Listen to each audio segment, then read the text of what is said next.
এখন মুড়ি মাখা হচ্ছে। এখানে কিছু কিছু জিনিস এখানে কাটা আছে, কেটে রেখেছি। যেমন শসা আছে, টমেটো আছে, ধনেপাতা আছে, শুকনো লঙ্কা আছে। আর এবার দেওয়া হবে মুড়ি। এই মুড়ি ঢাললাম।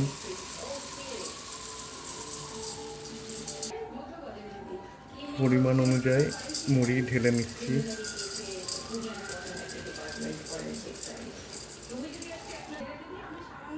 মুড়ি ঢালা হলো, এবার একটু চানাচুর নেওয়া হচ্ছে। এটা হচ্ছে আমার একটা ফেভারিট চানাচুর, টক ঝাল মিষ্টি। এই চানাচুর কার কার ভালো লাগে খেতে কমেন্টে জানাও। এই চানাচুর নিলাম। এবার নেবো একটা সিঙ্গাড়া। এই একটা সিঙ্গাড়া নিয়ে এখানে একটুখানি মাখিয়ে নিলাম।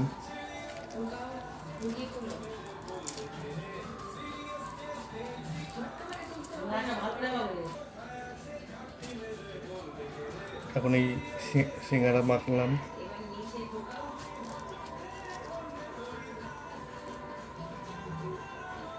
সিঙ্গাড়া মাখার পর একটুখানি এখানে একটু বিট নুন দিলাম, পরিমাণ মতো একটু বিট নুন দিয়ে দিলাম। একটু বিট নুন দেওয়ার পর আর এই একটা সর্ষের তেল পরিমাণ মতো দিয়ে দিলাম।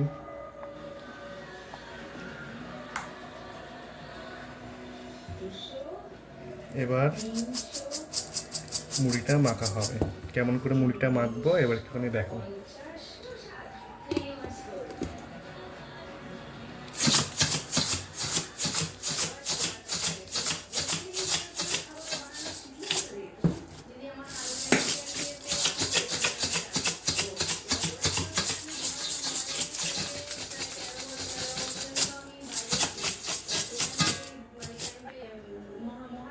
মুড়ি মাখা হয়ে গেল, এবার দেখো কেমন হয়েছে।